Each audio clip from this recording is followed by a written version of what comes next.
Okay, so a little bit about venous return mechanisms. Venous return is a really simple concept. It is just blood returning back to the heart from wherever it's been sent in the body. For us as PE students, we're obviously mainly focusing on blood being sent to the working muscles during exercise. Once it's got to the muscles, it's become deoxygenated. We've got to get it back to the heart so it can then be sent to the lungs so it can be oxygenated again. And then in turn, it can be sent back to the muscles and be useful for us. Blood returning to the heart obviously travels through the veins. It also travels through the venules. If you remember those from last time, they work between the capillaries and the veins. Venules are like small veins with a similar structure. During exercise, the problem we have is that the veins and the structure of them themselves are not enough for the blood to get back to the heart. Normal blood pressure and that type of thing is okay during rest. During exercise, the body needs a little bit of extra help. There are 5 different mechanisms that can help us with that. Okay, so let's look at the venous return mechanisms in a little bit more detail. So the first 3 that I'm going to go through are working for us all of the time. Whether you're resting, whether you're exercising, they're always there, they're always in the background, they're always helping to encourage that blood to flow back towards the heart. So we'll talk about those first, and then we'll talk about number 4 and number 5 separately, because they only work if we remain active, and that's important for us as PE students. So number 1 then is gravity. Now gravity's probably fairly obvious, there's nothing we can do about gravity, it's always there. But for any blood that's above our heart, it is helping it or encouraging it to return back to the heart. So as I'm stood here at the moment, and my heart is at chest height, any blood that's above, including the blood in my head, is being encouraged back down towards the heart just by gravity being there. The flip side of that is that any of the blood that's below the heart, particularly the blood that's down in my feet, down in my legs, is having to work quite hard against the force of gravity to get back up to the heart. And that's why, particularly when we exercise, if we have got a lot of blood in our legs, if we're doing something like running or cycling, we do need quite a lot of a helping hand to get that blood back to the heart. Otherwise, it can get trapped in your legs, which we'll talk about later. Number 2, smooth muscle. We know about smooth muscle from within the body, particularly in this section looking at cardiovascular system. We know that smooth muscle is found within the walls of the blood vessels. In terms of venous return, we find smooth muscle in the walls of the veins and the venules. When that smooth muscle contracts, we get something called venoconstriction. Venoconstriction is where the veins, literally by the smooth muscle contracting, the lumen, that's the channel that runs down the middle of them, narrows, so the pressure inside goes up. When that happens, any blood that's inside the veins and venules is forced and squeezed back towards the heart. So we got venoconstriction happening with the smooth muscle, the veins and venules being squeezed, and the blood returns to the heart.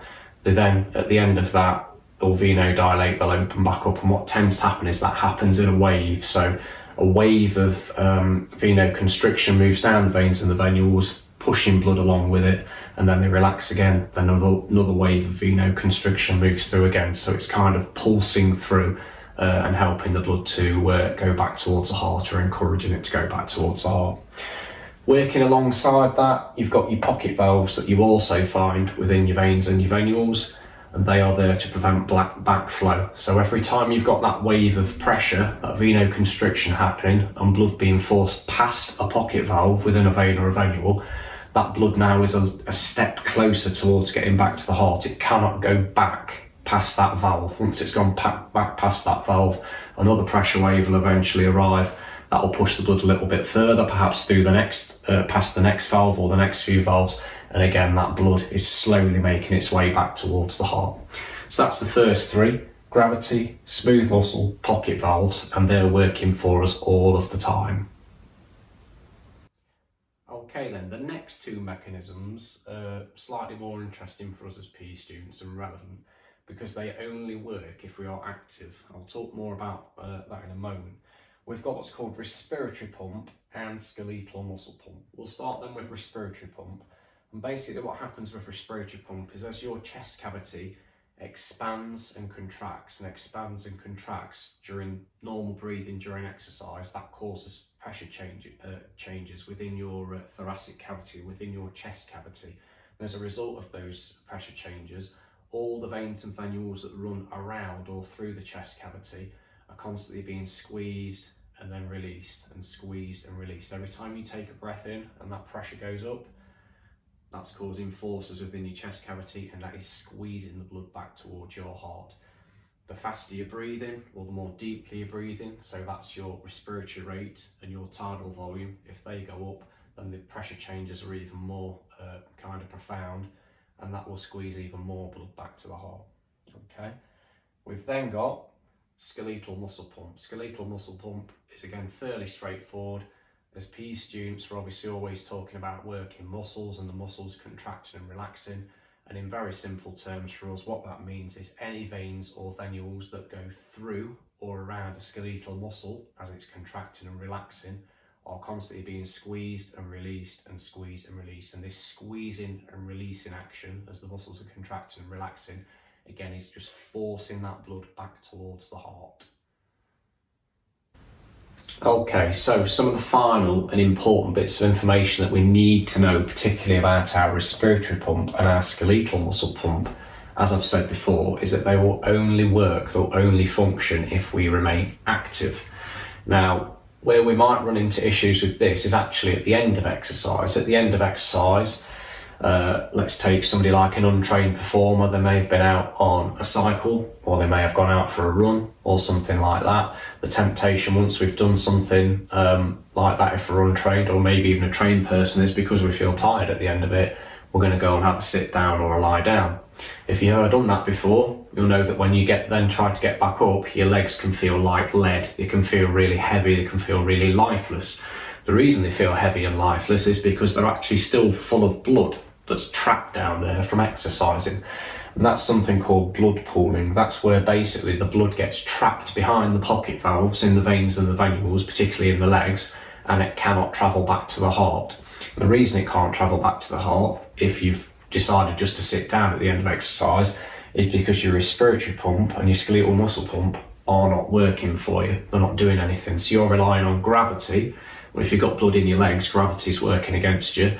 You're relying on the venodilation and venoconstriction, using that smooth muscle. Well, that's not very powerful on its own, and you're relying on your pocket valves. And when you're in a blood pooling situation, your pocket valves have become overwhelmed anyway. There's so much blood stuck down there that they're not open and the blood can't flow anywhere. So the very simple solution to this, and you've probably been taught about this before, is that you should be doing a cool down at the end of exercise. Within A-level P, we'd call it an active cool down. That basically means, because it's active, we are trying to keep our heart rate and our breathing rate elevated slightly at the end of exercise. That might be by doing some light movement work, some light jogging, some light stretching. And by keeping the heart rate and your respiratory rate elevated, it's helping to maintain your respiratory pump and your skeletal muscle pump. By doing that, it helps to clear all of that blood out of your legs particularly, and it'll mean that you don't get things trapped down there, and you should not then experience that feeling of heavy legs and lifelessness, and you should be able to avoid the blood pooling. So don't underestimate how important an active cool down or an active recovery is. It is really important, particularly if you're doing a lot of training. You do not want that deoxygenated blood being trapped in your legs, because it's going to feel quite uncomfortable, and it's going to be quite unpleasant the next day as well. You're not really going to feel like doing any more training. So remember the 5. We've got gravity, we've got pocket valves, we've got smooth muscle that are working for us all of the time, and then we've got these really important, powerful 2, the respiratory pump and the skeletal muscle pump, and they're only going to be working if we keep ourselves active. Okay, so let's have a quick look then at Starling's law of the heart. This is sometimes also referred to as the Starling mechanism, hyphenated. Basically, we need to look at this because of its relationship with venous return, and it's kind of a cause and effect type thing. So when we start exercising, our heart rate goes up, but the other thing that goes up that we know about is our stroke volume. And that's important because you are ejecting more blood from the heart, means you're sending more blood out into the cardiovascular system or the vascular system. As a result of that, and as a result of your venous return mechanisms, all 5 of them being active, you will then have a higher level of venous return. Now, if your venous return is higher, it means that more blood is entering the heart. Now, if you remember, the blood fills up with blood. Your heart fills up with blood, I should say. Your heart fills up with blood during diastole, so that's the relaxation and filling phase of the heart. At the end of diastole, the amount of blood that's in the heart is what's known as your EDV, or your end diastolic volume. That's basically saying, this is the amount of blood in my heart just after it's finished filling up and just before it beats again. So that's called your EDV, your end diastolic volume. The higher venous return, the higher your EDV is going to be, because you've got more blood entering the heart. The blood's now more full, the heart's now more full with blood than it normally would be, and that causes your walls of your heart to stretch. And because they can sense this stretch, it causes the heart to contract with more force than it usually would. Because it's contracted with more force than it usually would, it means you then end up with a higher stroke volume. Higher stroke volume, in turn, increases our venous return. Increased venous return gives us a higher EDV. Heart's now stretching more than it normally would, it's got more blood in it than it normally has. It stretches with more force as a result of that, and we end up with this higher stroke volume. And this process kind of continues until we reach our maximum stroke volume, which is anything between kind of 40 and 60% of maximum effort. So that actually happens during submaximal exercise, low intensity exercise for most people. But you'll go through this process until you reach your maximum stroke volume, and it's all about the relationship between those different things. That is Starling's law of the heart.